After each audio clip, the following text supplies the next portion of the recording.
आज हम बना रहे हैं ओरियो बिस्किट से चॉकलेट केक। बिस्किट को छोटे छोटे टुकड़ा कर लेंगे और ग्राइंड कर लेंगे। एक फाइन पाउडर रेडी कर लेंगे। उसमें दूध मिक्स करेंगे, दूध थोड़ा थोड़ा मिक्स करेंगे और एक अच्छा सा बैटर रेडी करेंगे। इसे अच्छे से फेंट लेंगे। हमने फेंट लिया है।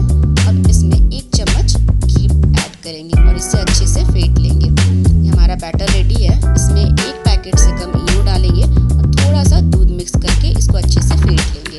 अब कुकर के नीचे पैन में थोड़ा घी डालेंगे, फिर बटर पेपर, फिर ऊपर से थोड़ा घी और डालेंगे और इस बैटर को अच्छे से इसमें डाल देंगे। तवा को हमने गैस पे रख दिया है गर्म होने के लिए और इस कुकर को रबड़ और विसल निकाल करके इस पे रख देंगे।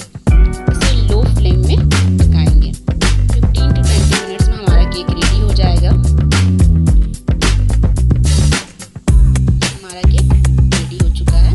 टूथपिक के हम चेक कर सकते हैं कि हमारा केक रेडी हो चुका है। इसे एक प्लेट पे पलट देंगे और बटर पेपर को धीरे धीरे निकाल देंगे। इसके ऊपर हम चॉकलेट सिरप डालेंगे और इसे अच्छे से फैला देंगे। इस केक को हम फ्रीज में रख देंगे ठंडा होने के लिए। इस चॉकलेट सॉस को अच्छे से केक के ऊपर फैला देंगे और किनारों पे भी इसे अच्छे से फैला देंगे। ये लॉकडाउन में बहुत इजी केक है। किसी का बर्थडे है, आप आसानी से बना सकते हो। फिर ग्राइंडर में एक बिस्किट लेंगे